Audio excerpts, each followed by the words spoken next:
Hi y'all, it's Ginger with Ginger Snap Thrifting. Thanks for signing on to my channel today.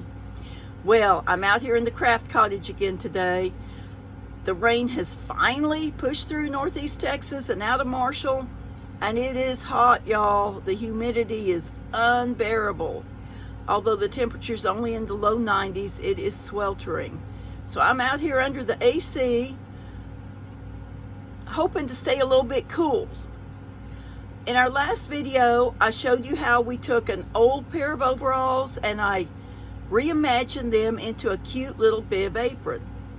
Well, this is part 2 of that video, where I'm going to use the back part of the overalls and make yet another apron. My intent is to take these really dated overalls that were really kind of a funky style with a wide elastic cuff leg and just really stretchy and too tight. Keep them out of the landfill and turn them into something that can be useful for a long, long time to come. So, without further ado, let me move y'all over to the cutting table and show you where we're at.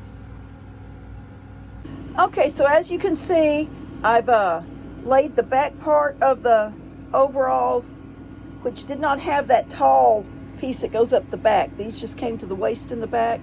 I've laid it on top of an existing apron. And this is a bib apron that's, the pattern is kind of one piece, but you can see it's done in a bunch of little patchworks. So I've laid it, I put the apron on, put the bib apron on, and then held the back part up to where I think the waistband should come on me, and pinned it to the apron. So you see it's pinned right there. Now I'm going to measure this from the top down, and I've got about 9.5 inches there. I'm going to make sure it's the same over here. So this needs to come down just a smidge. There, 9.5 inches. 9.5 inches. 9.5 inches. All right, so what I'm going to do now is mark with pins. Just put pins along this line, not pinning this to the bib. And I'm going to use this apron. I'm going to lay it down. Look, I cut open the other pant leg. You remember the first pant leg I cut open? I used it to make the big front pocket on the other apron. Well, I cut open this other pant leg, and I'm going to press it with the iron. I'm going to clean up that edge, and I'm going to lay it on there, and I'm going to use this to cut a pattern for this. I'm going to lay this on top of this. I'm going to pin it down around the edges, and I'm going to cut about 1/2 inch out on this fabric. So I'll show you all that in just a minute. Okay, when I got this all ironed and laid out, you see right here's my pin. That should be my finished length of my bib. See, I'm pinned all the way across here, way over here. So look, y'all, this piece is not wide enough. I did fold this in half and mark the centers because I thought it would look nice if the center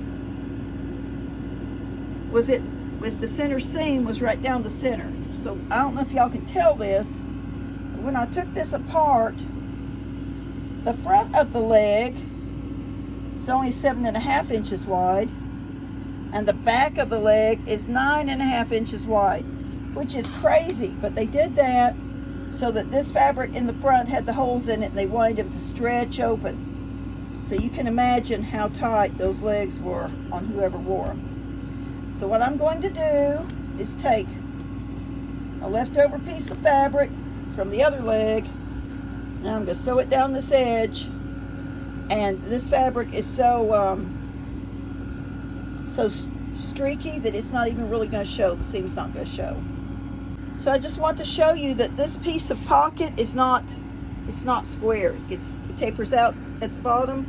So I'm laying it on my grid, and I'm laying my little ruler on it, and I'm looking at the colorations. I'm making sure it's kind of straight, because otherwise you're going to see that the the color's running that way, and it's liable to really look odd on the bib. All right, y'all, I'm at the sewing machine. I had to put this a little bit further down from the top edge because these pants kind of curve in, and I want a straight line. So now I'm just sewing this with the straight stitch.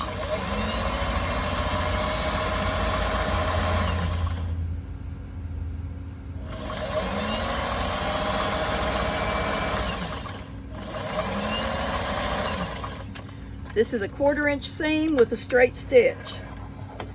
I'm going to cut my thread, and I'm going to put my piece back under the presser foot, and I'm going to zigzag alongside my stitching. And what that will do is stop any fraying from happening. If you have an overlock machine, or what some people call a serger, you can certainly use that on this.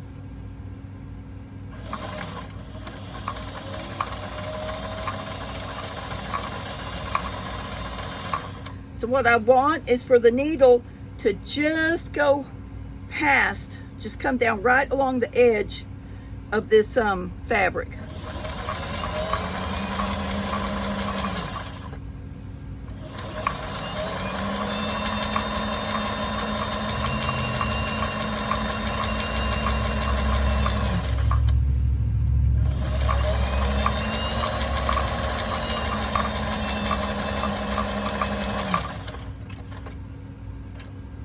All right, now put my threads. Now I don't know if y'all can see, but I zigzagged right along my stitching, and so now my edge is pretty much contained. I might have a little thread here and there to snip off, but that's pretty much going to stop that edge from fraying out. Okay, now I'm going to go press the seam down, and then I'll be ready to cut that bib. All right, I laid this down. I matched my center here and here, and then I used my ruler and I laid it just like this and marked 1/2 inch increments with a Sharpie. Now, you may not want to use a Sharpie because if you get it on your little apron, it's gonna, stain it.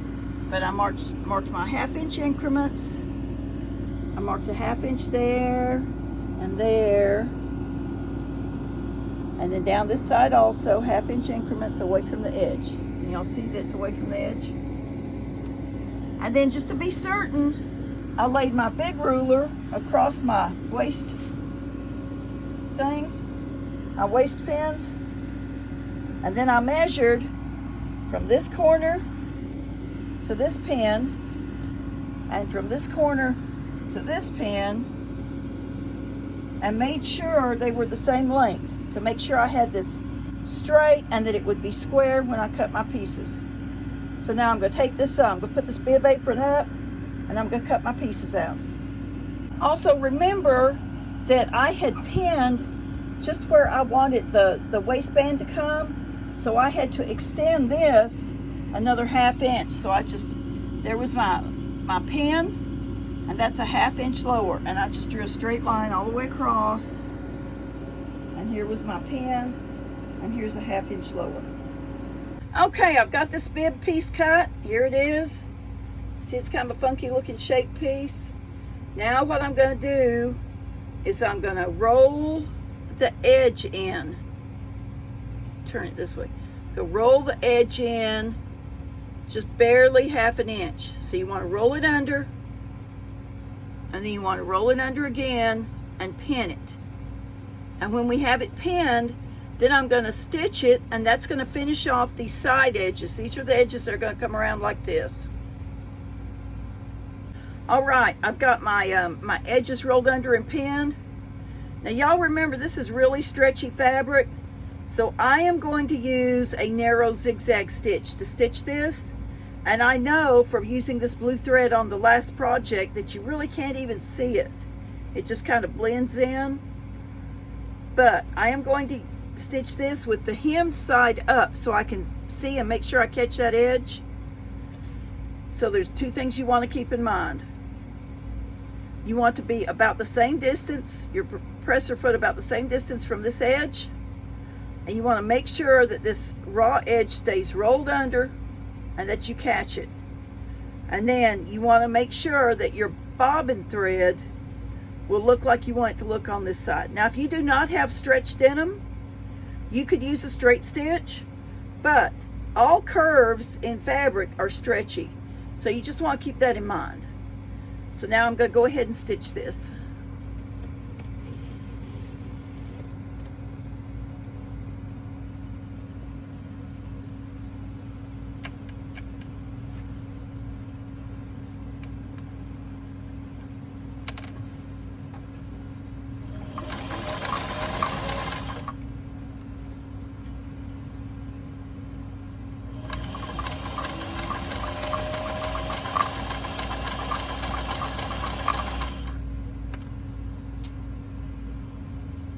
You take your pin out, especially around this curve, make sure you hold that fabric down so it doesn't unroll on you.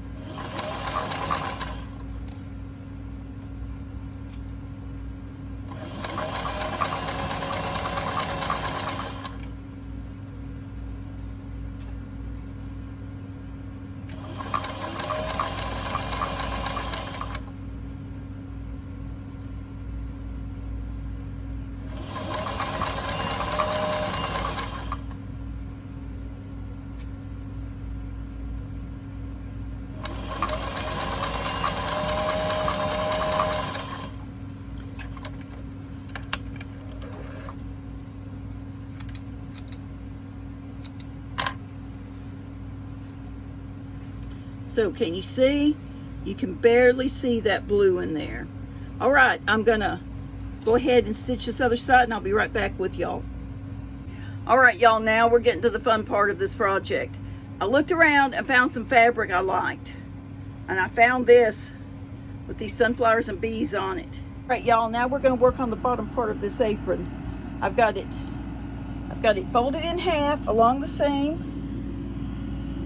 And I've got the waistband as straight as I can get it up there. And now I'm going to measure down this side and measure down that side, and I'm going to cut this straight across to this point right here. So I'll measure from the top of the waistband to here. I've got 14.5 inches. See? So I'm going to measure 14.5 inches all the way across here, put a mark, and then I'm going to cut it off. See, when I open this up, after I cut it off, I've got kind of a point here.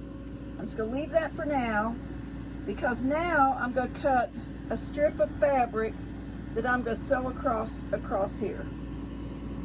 Okay, so I cut my fabric. I cut it 8 inches wide, and I folded it in half and pressed it. So that means this strip now is 4 inches wide, folded in half. Then, okay, I cut it the full width of the fabric because this is going to be a ruffle on the bottom of our apron. And the basic rule for a ruffle is anytime you're going to make a ruffle on something, you want the width of your ruffle to be at least 1.5 times the width of your item. So see, I've got this folded in half. I've got my ruffle folded in half, and when I pull it out, you see it's that much more wide, so it's going to make a nice full ruffle. To make the ruffle then, along your raw edge, you're going to stitch. You're going to stitch 1/4 inch away. I like to mark the center, and right in the center, I like to back stitch a couple of stitches right there, so I mark my center. After you've gone all the way to the edge, you're going to cut your thread, and do not cut your thread short. You want to leave tails on your thread. Can you see the tails? Then you're going to go back and you're going to sew again about 6/8 of an inch in from the edge. The same thing, you're going to get to the center, you're going to back stitch a stitch or two, and then you're going to go on to the end and you're going to leave a tail.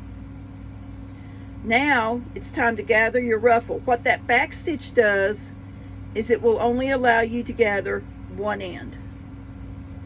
And this will help you to keep your ends your both sides of your ruffle full, the equal fullness.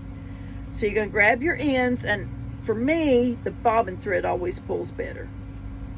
You're going to grab both threads together on one side, and you're going to gently start pulling those threads, and you're going to make a ruffle. So can you see how it's starting to ruffle up? And you want to work your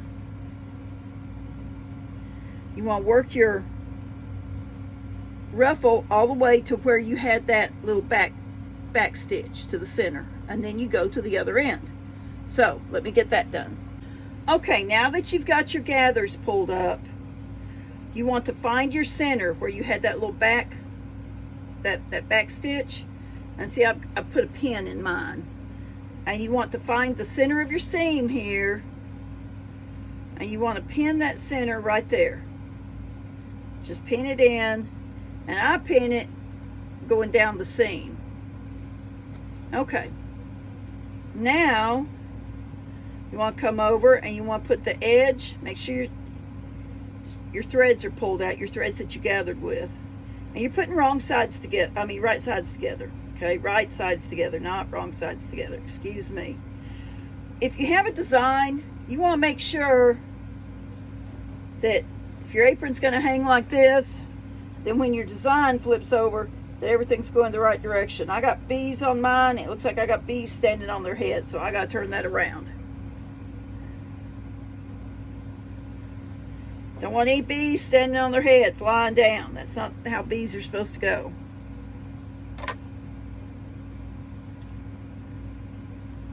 All right, pin it back on here.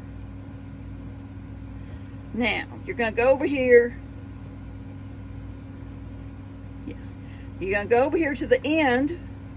Make sure your gathering threads are pulled out. And you can pin this to your edge over here. You're going to pin that, and don't pin through your stitches. Pin around your stitches, because you have to adjust your gathering stitches now to fit this. You see, mine is gathered up more than my width, so I have to let some out. You want to gently work them back out, your gathers, and at the same time you want to kind of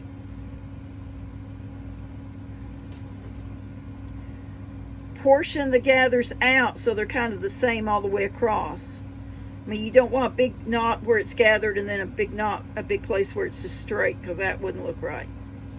And you just do the best you can. You just kind of eyeball it. That's all you can do. It's probably not going to be perfect. By having 2 rows of gathering stitches instead of just one, that's going to give you a nice base to stitch on. So just try to spread them out the best you can equally, and when you think you've got them pretty equally spread out, you can start pinning your strip on. And I start from the center and pin to the side, because that way, if I have a problem with having it gathered too tight, I can take care of that. Now on this little point, you're going to have to kind of pull that out and lay it up on your gathers. It's because it's not a straight thing. It's a odd shaped thing. And I'm just stitching across. I'm just pinning across. Pinning across. Put as many pins in it as you think you need to hold it. So you're just kind of trying to, in general, line up these raw edges, okay?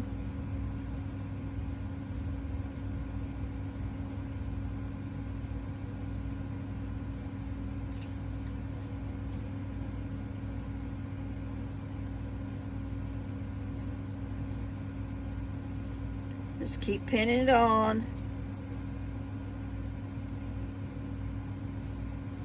And keep pinning it on.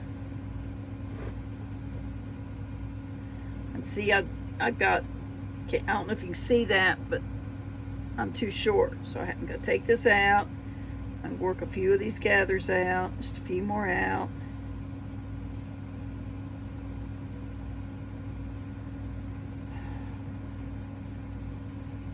I have to take a couple of pins out.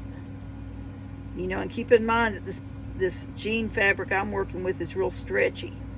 So if you're not working with stretchy fabric, you don't have a problem. If you are, you might have a problem.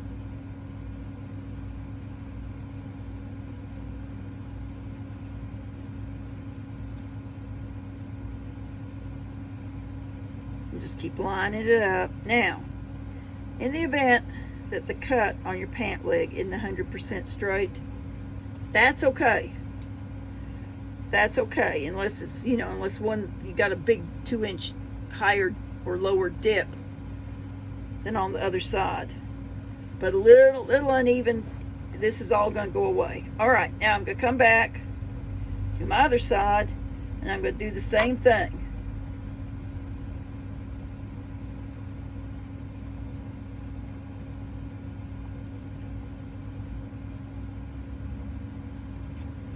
Sometimes it's easier to just pull it all out pretty straight until you get it the right width. And then you can just adjust it from there. Just remember, when you pin this corner, don't pin on your stitch seam, because you got to be able to pull those threads. You don't want to break your threads, because then it's hard to get your gathering to work.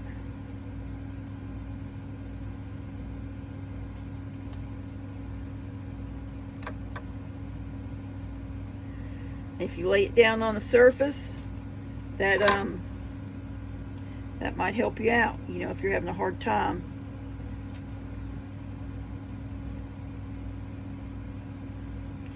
All right, well, y'all know how to do this. I'll be back when I get this all pinned. Okay, I've got it all pinned on. See how I kind of just worked around that little point there? I pinned it all on. Now I'm going to stitch this.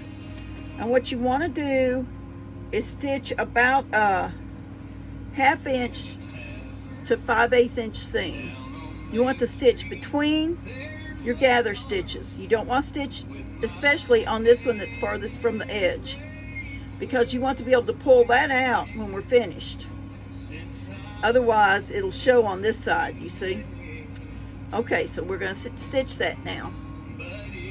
Okay, now I forgot to tell you, make sure you set your stitch length back to a regular sewing stitch. Now when you get down to this little point area, just go real slow, and you want to be careful that you don't let a pleat get caught up in there. So what'll happen is, because you're turning your fabric, a piece of your fabric can get caught up in there, and if that happens, then you got to take it out. And remember, you're turning a curve here, so you just go slow, take your time, and just stitch on. Okay, when you take it off the machine, you flop that little flounce down.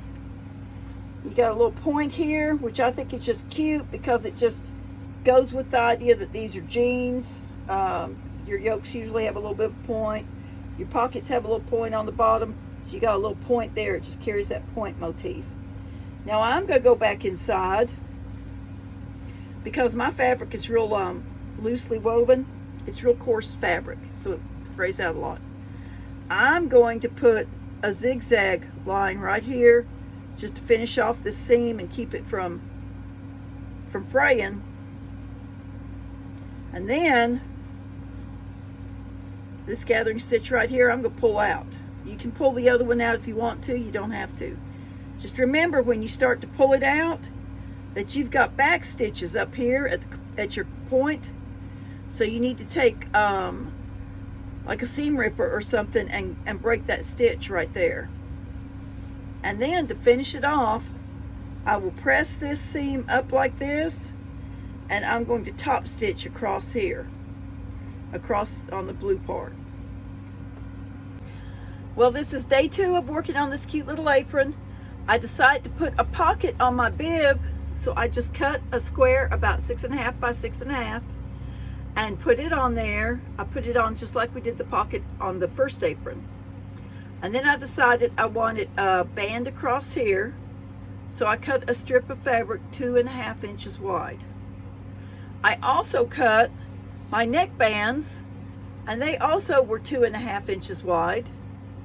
I did these just like we did the ties on the other apron. I folded them in half. Well, I cut it in half. I cut this the width of the fabric, and then I cut that strip in half. These are going to tie around the neck.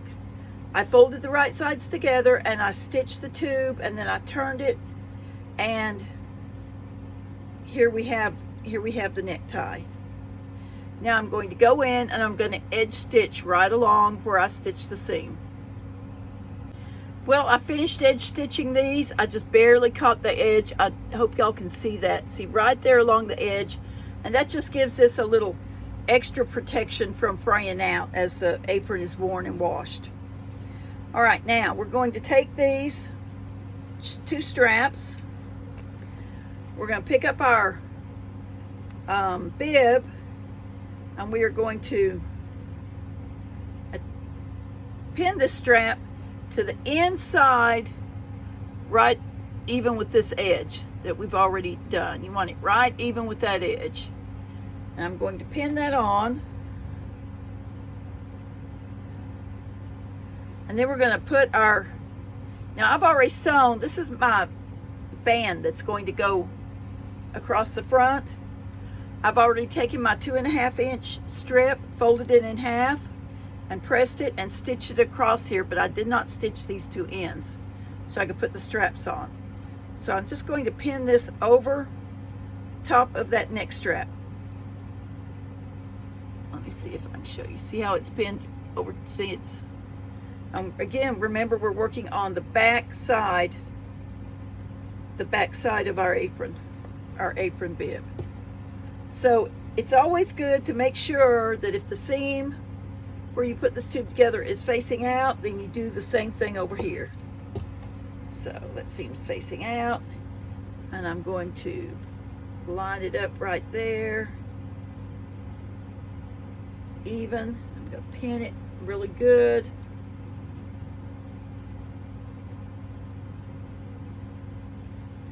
And now I'm going to lay this strap over it. And now what I'm going to do is I'm going to finish stitching the strap with the neck straps under it, this band with the neck straps under it. Just make sure I have that real even.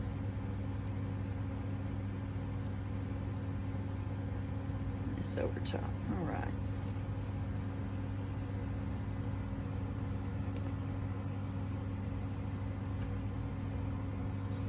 I'm not going to try to show y'all this. I'm just going to stitch this on, and I'm going to back stitch on the edges so that it doesn't try to pull out on me.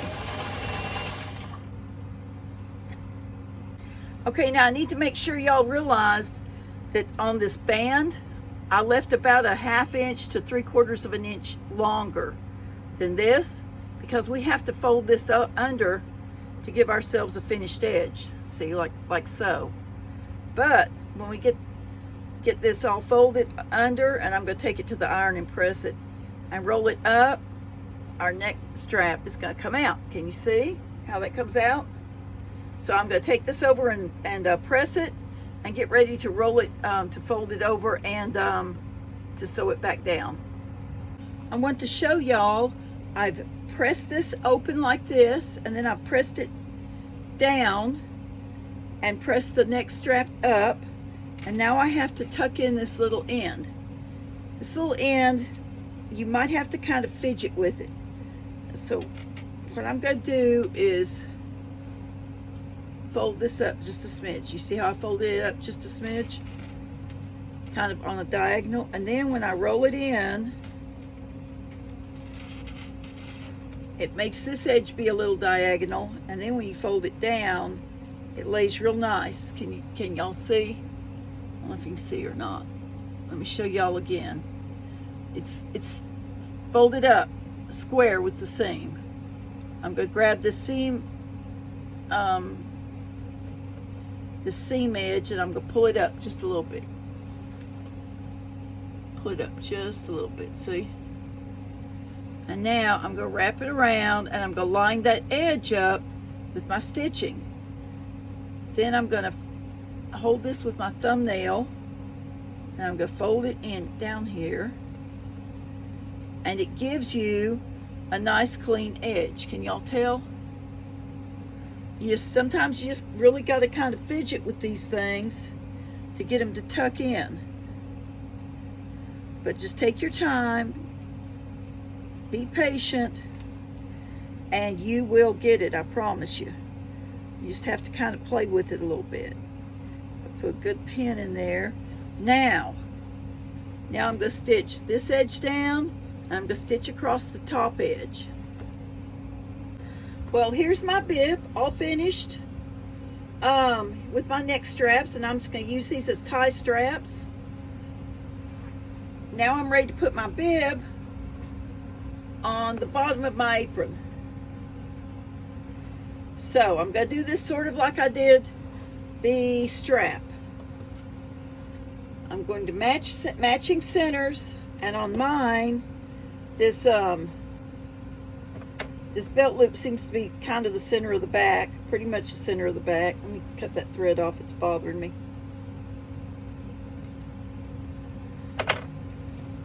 And then I've got the seam here that's the center. So I'm going to put the wrong side of the bib against the waistband. And I'm going to drop this down just a little bit off the edge. Can y'all see? Just a little bit off the edge, just a smidge, maybe not even 1/8 of an inch. And I'm just going to pin this across here. And then I'm going to stitch it on.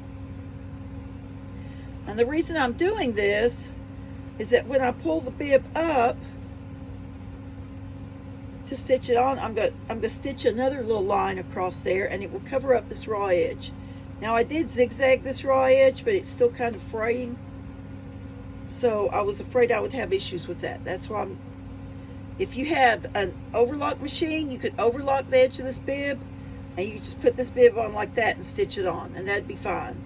But I really want to clean up this edge a little more. So I'm going to work on that now. Well, we are almost finished. I've got the bib on the bottom part of the apron. You can see where I stitched it on there. And now all that's left is to finish this side and also to put our tie strap through. So you could finish the side a lot of different ways. You could just roll it over and stitch it. If you have an overlock, you could overlock it and roll it and fold it over once. But what I'm going to do is cut another piece of this cute little bee and sunflower fabric, and I'm going to encase this edge just like we did on the last apron and sort of like we did at the top. The only thing is, it's not going to be this wide, I don't think. It's going to be about 1 inch wide. So I'm going to cut 2 strips of fabric this long from here to here by plus 2 or 3 inches longer. And then I'm going to make it about 1.5 inches wide. So I'm going to go do that.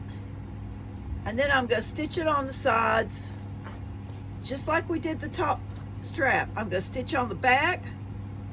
I'm going to open it out and press it, and then I'm going to roll it over and stitch it down on the front. All right, I am finished. I put the edging on the little sides, tucking it in at the tops and the bottoms. And then I put the apron ties in, and I chose to use the belt loops to hold it. However, I did stitch it on the sides right here on each side, and I pulled the center belt loop over and put some stitching in there to keep it from slipping out. And I cut this this apron tie, I cut it to fit me, so I'm kind of a big girl. So I measured all the way around my waist, and then I tied a bow to see about how long, and that's how long I cut it, because I like a back tie apron a lot. So thanks a lot for hanging through this video. I know these apron videos have been a bit long, but I just really wanted to show people how you could recycle, upcycle, reimagine old overalls. If you'll hang on with me just a minute or two longer, I'll get this on the mannequin and you can see how it looks on. All right, y'all, well, here is the finished apron. I think that bee's just the cutest little old thing. And you see how the ruffle comes down in the front. Got the neck straps going up and around and pockets. Again, I'm a much bigger lady than this mannequin, so it will look a little bit different on me, but here you go. So y'all, I sure appreciate y'all watching my video. I appreciate you hanging with me through it. I know it was kind of long. I really enjoy upcycling the things I thrift. And if you enjoyed this video, I hope you'll subscribe if you haven't already. Ring the bell so you get notifications. I appreciate it, and I hope you'll check back with me soon. This is Ginger with Ginger Snap Thrifting.